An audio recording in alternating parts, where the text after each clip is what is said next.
How's everybody doing? So the video I'm making today is just my deck list for my Sky Striker build. It's a lot different than your normal everyday Striker build that you probably see very often.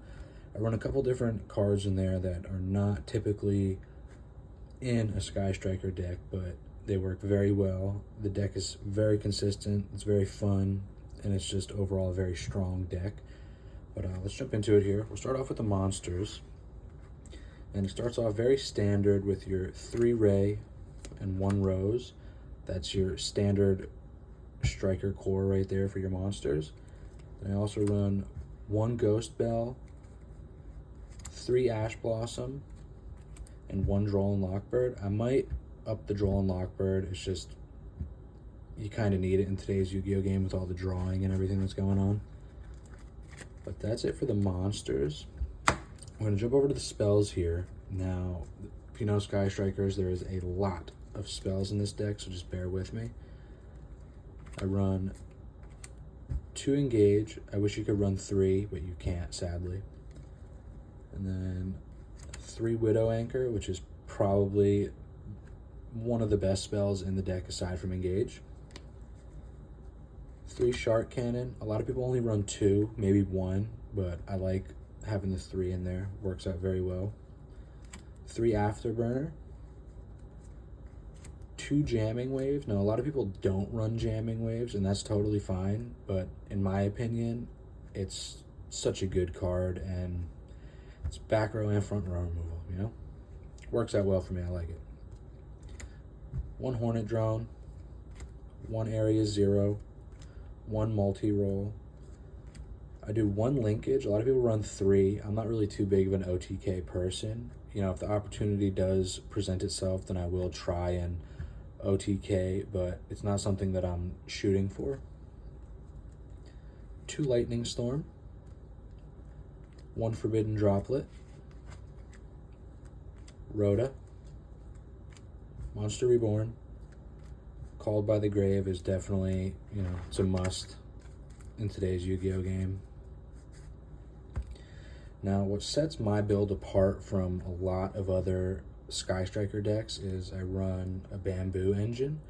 Now, I love the Bamboo engine. It's easy spells engrave. It's great draw power if it doesn't get ashed, and if it does get ashed, there's really no downside to it. You know, you're with Upstart Goblin, you play it, it gets ashed, you get a spell in the grave, yeah, which is awesome, but your opponent still gets 1,000 life points. At least with the Bamboo swords, your opponent gets nothing and you still get a spell in the grave. And if it doesn't get ashed, it's a free draw too.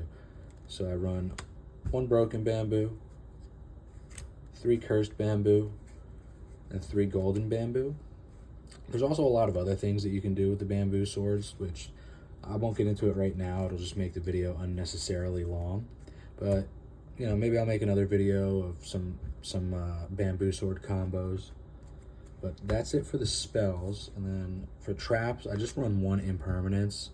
You can run more if you want. You can run none if you want. But 1 seems to do the trick for me. Now that's it for the main deck. From here, we're going to jump over to the extra deck here. I do 3 Hayate, 3 Shizuku.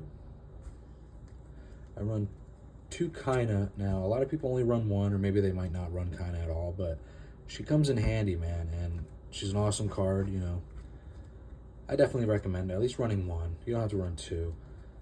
Same with Zeke. I run 2 Zeke. You can run 1 if you wanted, but I definitely recommend at least 1. The only reason I run 2 is because it does come up often where I have to banish something from my opponent's field.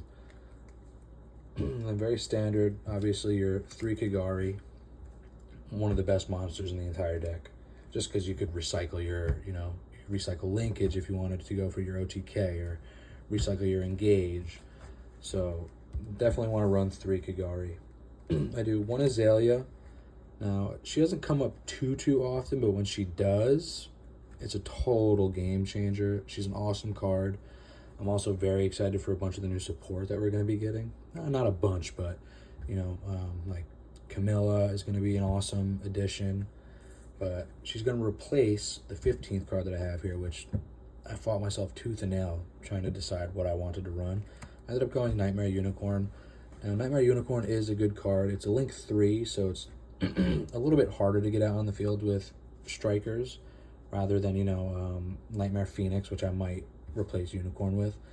The reason I went with Unicorn is because you could pop whatever you want on the field and just throw it back in your opponent's deck. With Phoenix, it's kind of just back row, but it's a lot easier to get out. So I might swap out Unicorn for Phoenix until, we get more striker support.